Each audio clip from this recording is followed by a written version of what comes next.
कांता बहन की दो बहुएं थी, बड़ी कल्पना और छोटी प्रिया। कल्पना का जैसा नाम वैसा ही काम।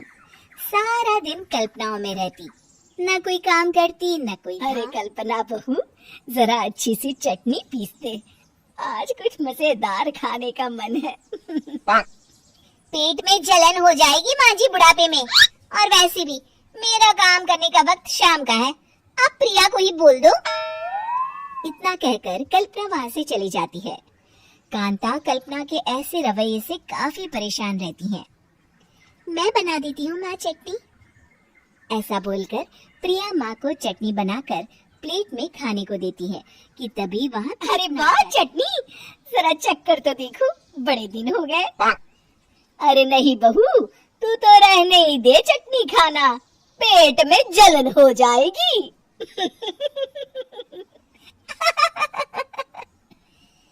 इतना कहकर कांता और प्रिया दोनों हंसने लगते हैं।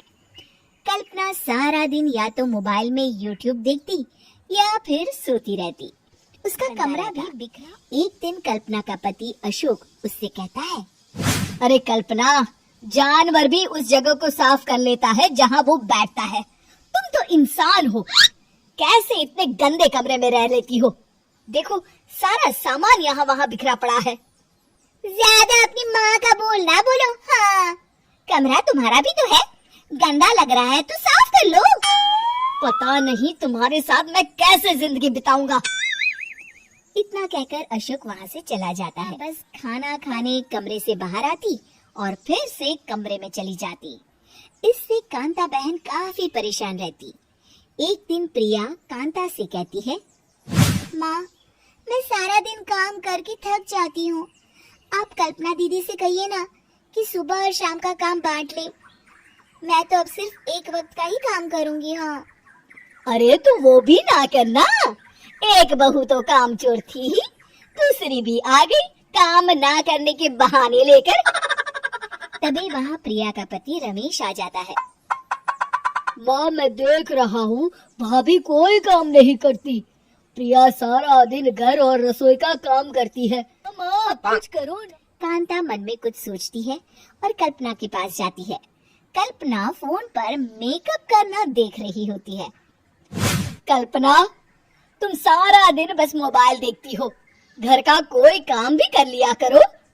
प्रिया सारा दिन काम करके थक जाती है, आज से मैंने फैसला किया है, एक वक्त का काम तुम करोगी, सुबह का खाना तुम बनाओगी और रात का प्रिया। आप लोगों ने काम को हुब्बा बना रखा है।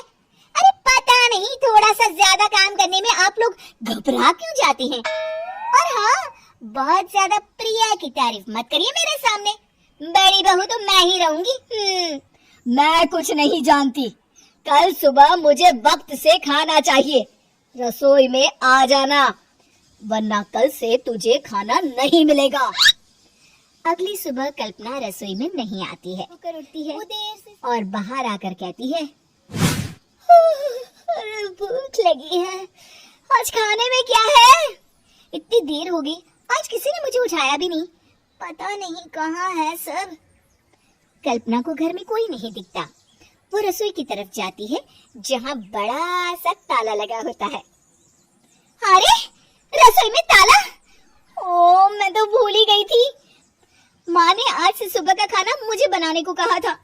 हे भगवान, इतने लोगों को खाना बनाना क्या आसान है? तभी घर के सारे सदस्य बाहर से वापस आते हैं। वाह माँ जी, मजा आ गया छोले भटूरे खाकर। मेरे मुंह में तो अभी भी स्वाद आ रहा है। अरे कल्पना, तेरे भरोसे रहते तो हम तो भूखे ही रह जाते। कल्पना को बहुत गुस्सा आ जाता है। अब बहुत हो गया, आज से मैं अपनी रसोई अलग कर रही हूँ, मैं अपना खाना खुद बना लिया करूँगी। कल्पना अपनी रसोई अलग कर लेती है, पर आए दिन उसका देर से काम न करने की आदत से वो भूखी ही रह जाती थी। उसी के सामने घर के लोग अच्छे अच्छे पकवान खाते और कामचोर कल्पना को जैसे तैसे ही खाना बनाकर खाना पड़ता। पर एक दिन तो हद ही हो गई। माँ, दीदी आज सुबह से कमरे से बाहर नहीं निकली, हमें जाकर देखना चाहिए। सो रही होगी, कामचोर कहीं की हो तो चलो देख लेते हैं उसे। कल्पना कमरे में पेट पकड़कर बैठी होती है। हाय मेरा दर्द पेट दर्द के मारे मर रही हूँ मैं।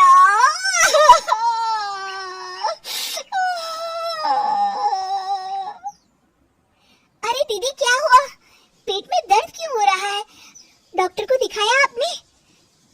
माँ। कल्पना खड़ी होती है और माँ जी के पास आती है। मुझे माफ कर दीजिए, सारे काम में मदद करूंगी, कभी आलस और काम चोरी नहीं करूंगी। हाँ हाँ वो तो ठीक है, लेकिन अचानक क्या हो गया जो तू काम करने को तैयार हो गई? काम चोर कल्पना। माँ, लगातार बासी और उल्टा पुल्टा खाना खाने के कारण मेरे पेट में इंफेक्शन हो गया है। काम ना करना पड़े इसलिए मैं 2 दिन का खाना एक दिन ही बना लेती थी।